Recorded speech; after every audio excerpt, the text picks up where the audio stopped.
국민TV 시사 토크 맘마이스 여러분의 힘찬 박수와 함께 시작하겠습니다. 그래서 구멍난 복지를 금융으로 대체하고 그걸 갚지 못하면 강도 높게 추심하도록 내버려두고 이러면서 사실상 장기 채무자들이 사회생활로 다시 복귀하지 못하는 이런 악순환을 계속 만들어 왔던 게 지난 정부의 잘못된 정책 방향이었다. 이걸 바꿔야 된다는 겁니다. 알아듣겠네. 그렇게 어려운 말은 없으지만. 근데 그게 비단 이명박 박근혜 정부만은 아니었지 않나요? 사실 참여정부 때는 빚을 늘렸다기보다는요. 네.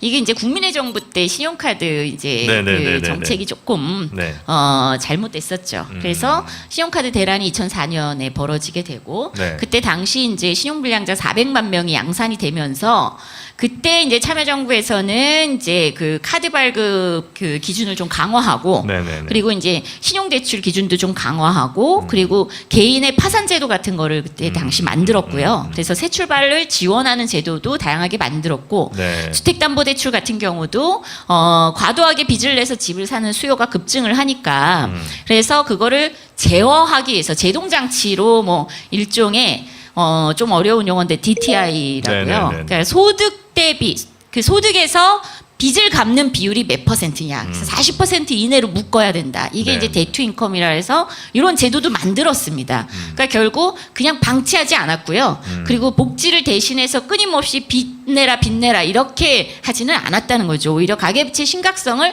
인지했고 그러나 이제 그때 당시에 사람들이 조금 이제 신용에 대한 수요들이 있었기 때문에 그거를 조절해 가면서 어느 정도는 그 컨트롤을 하려고 노력을 했죠. 근데 그거를 다 풀어 헤친 게 이제 이명박 박근혜 정부였다.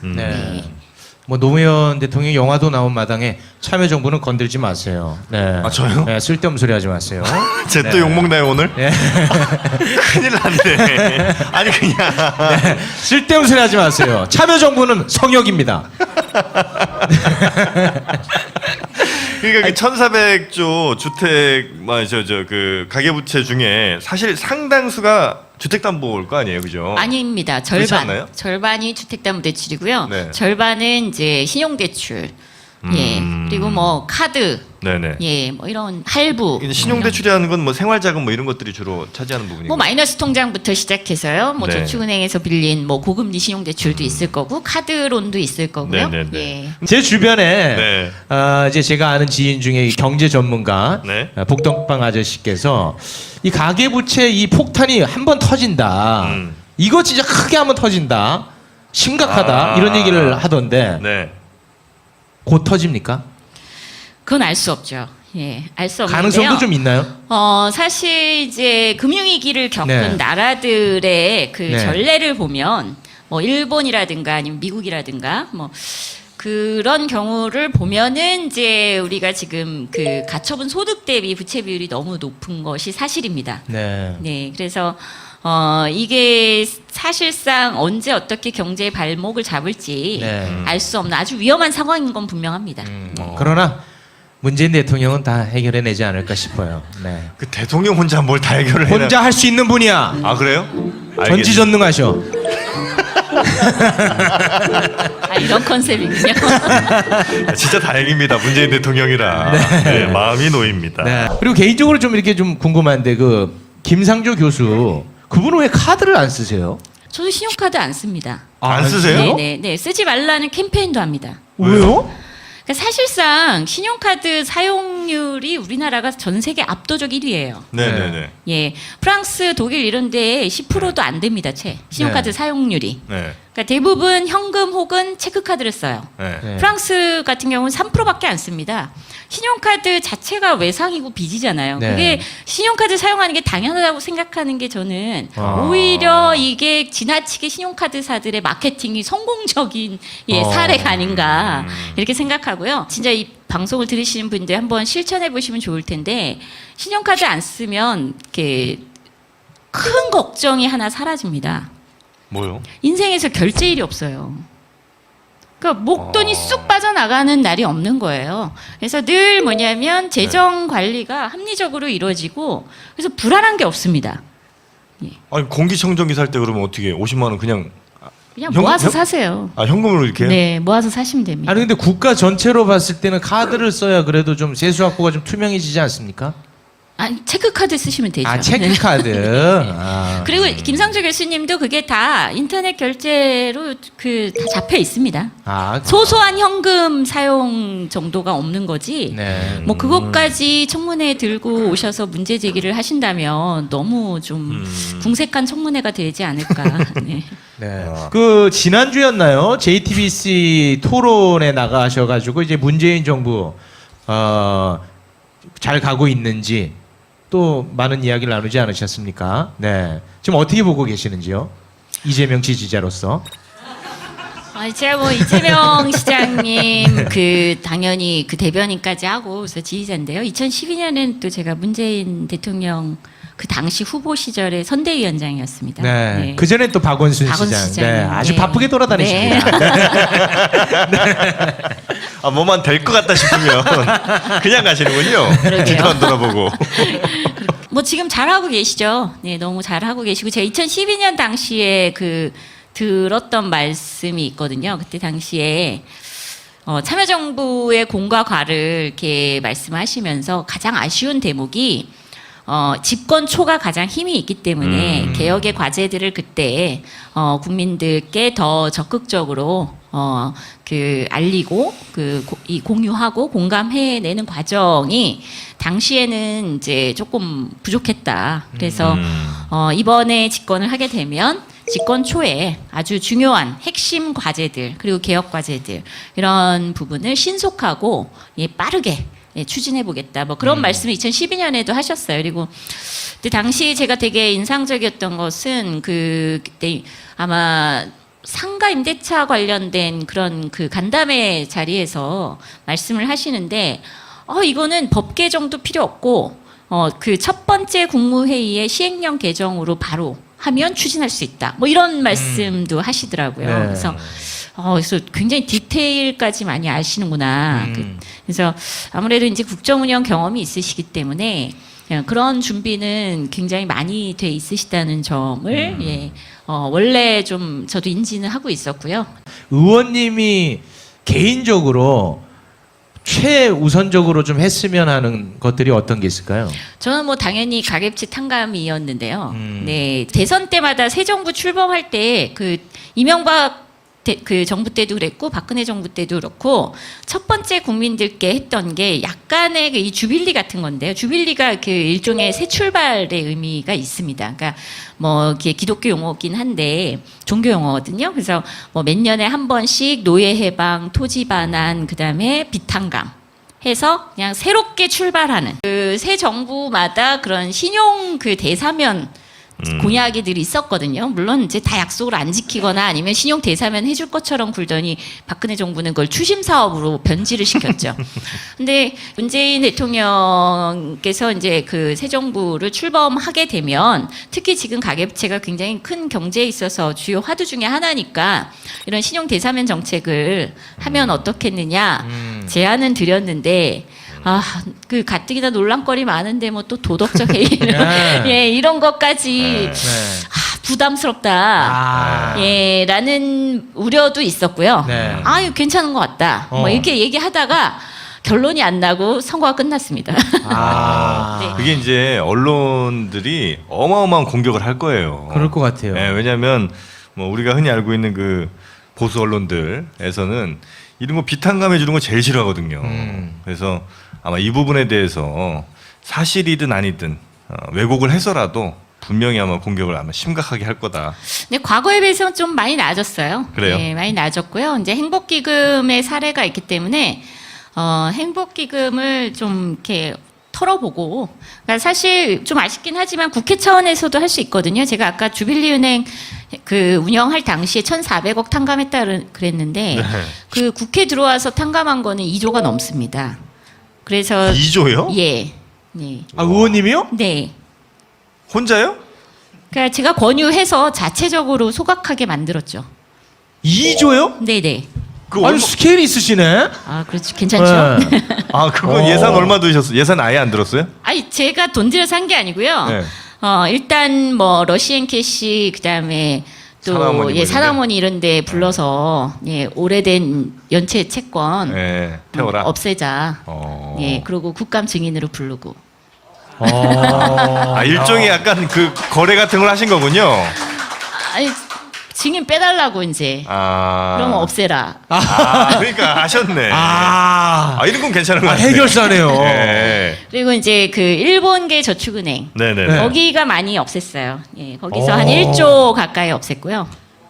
그리고 약간 저기 그 SK텔레콤 그다음에 KT 뭐 이런 데가 다 통신사들이잖아요. 네네네. 통신도 연체 채권이 있어요. 어. 근데 이 통신 연체 채권은 원래 3년 지나면 추심을 못 하는 거거든요. 이게 어. 소멸시효가 이제 끝난 건데 계속 추심하고 있습니다.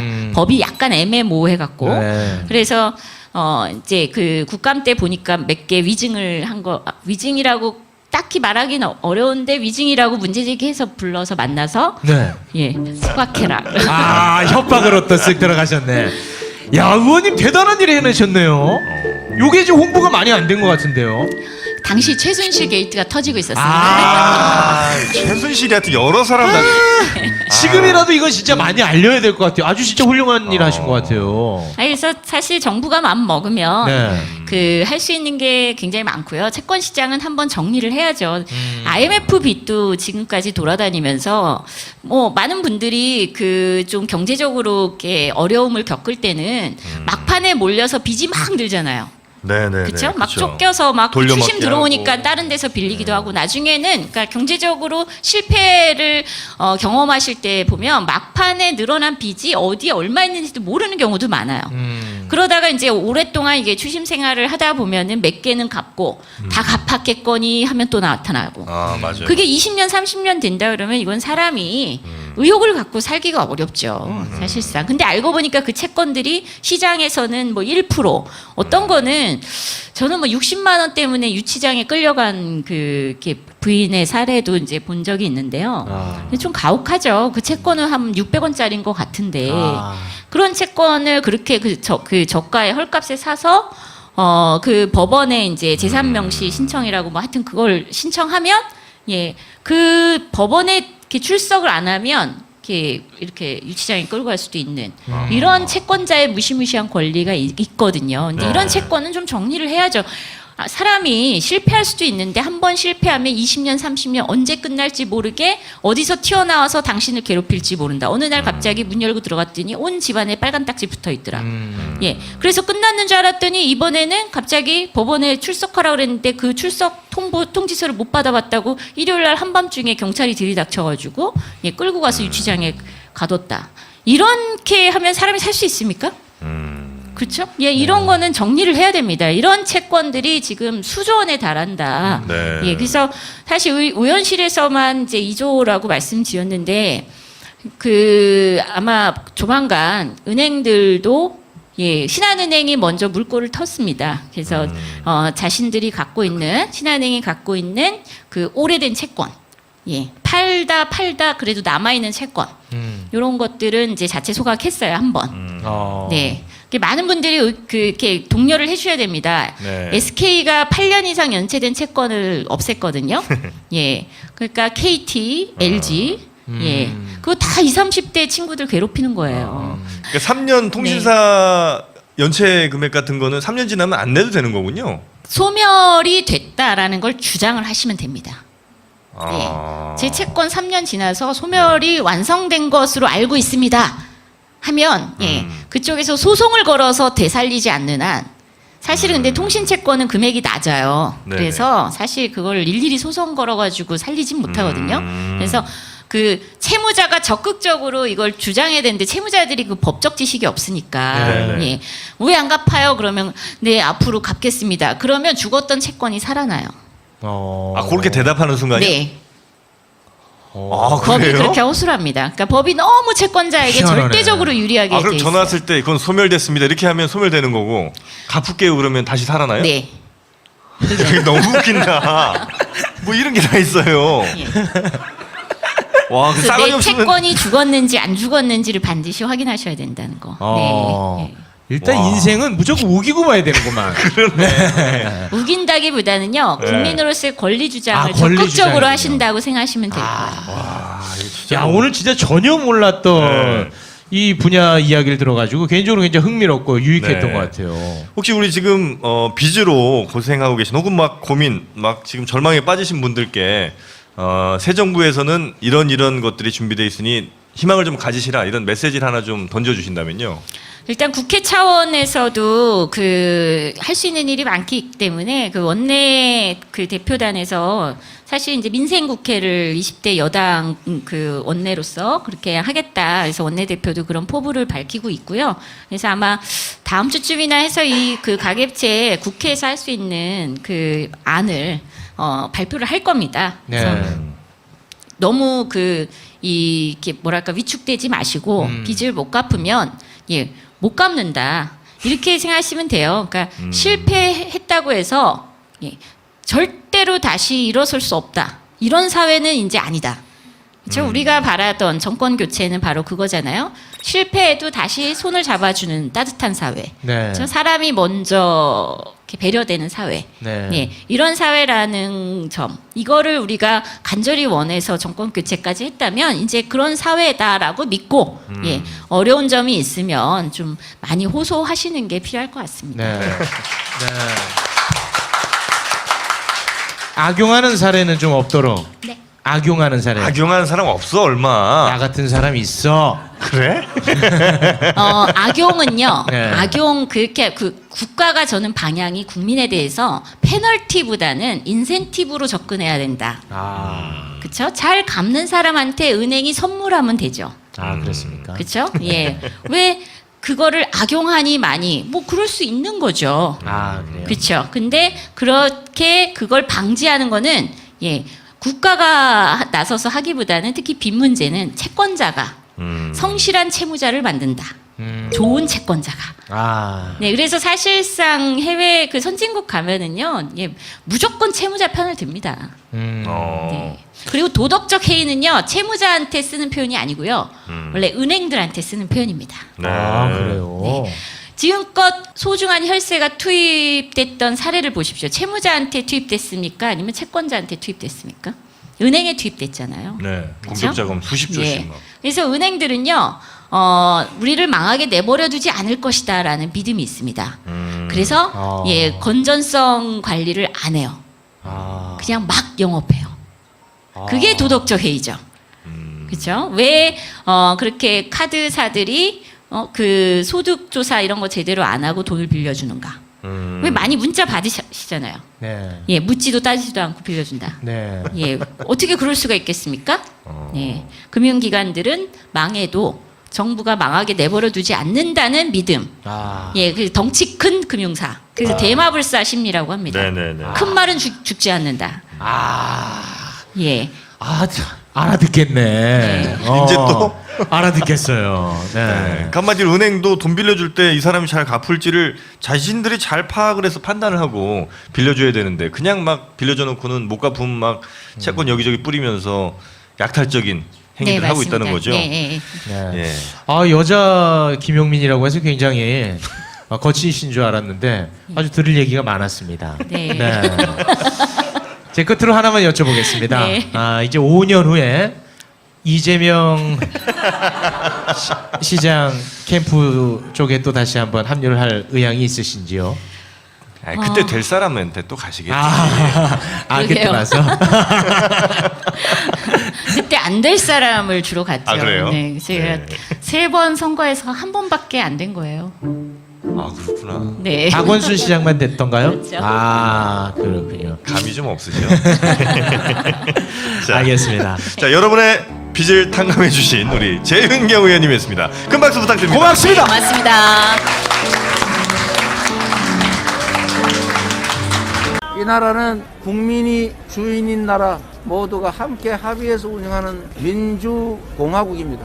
주어진 권력을 자신만을 위해서 행사하고 권력 행사의 가장 기본이라고 해야 될 공정성이 상실된 편파적인 권한 행사, 선별식 행사, 자기중심적인 권력 행사, 이거 나라를 망치는 지름길입니다. 권력자들은 과연 그가 주어진 역할을 제대로 하는지, 그 권력을 이용해서 사적 이익을 도모하지 않는지를 봐야 합니다. 그 중에서도 더 중요한 게 있습니다. 권력은 모든 국민들이 맡긴 모두의 것이기 때문에 결코 불공정하면 안 됩니다. 얘는 가까우니까 봐주고, 있는 죄도 덮어주고, 이거 밉다 이거 없는 거 만들어가지고 가짜로 해서 기소시켜서 2년씩 3년씩 재판으로 고생시키고, 그거는 권력을 남용하는 거고 주권자에 대한 배신입니다. 권한을 가진 사람들이 그 권한을 과거에 제대로 행사했는지, 주어진 권한을 행사해서 국민이 맡긴 역할을 제대로 해왔는지가 앞으로 그가 새로운 더 큰 권력을 맡겼을 때 그 권력을 국민을 위해서 행사할지 아닐지를 판단할 수 있는 겁니다.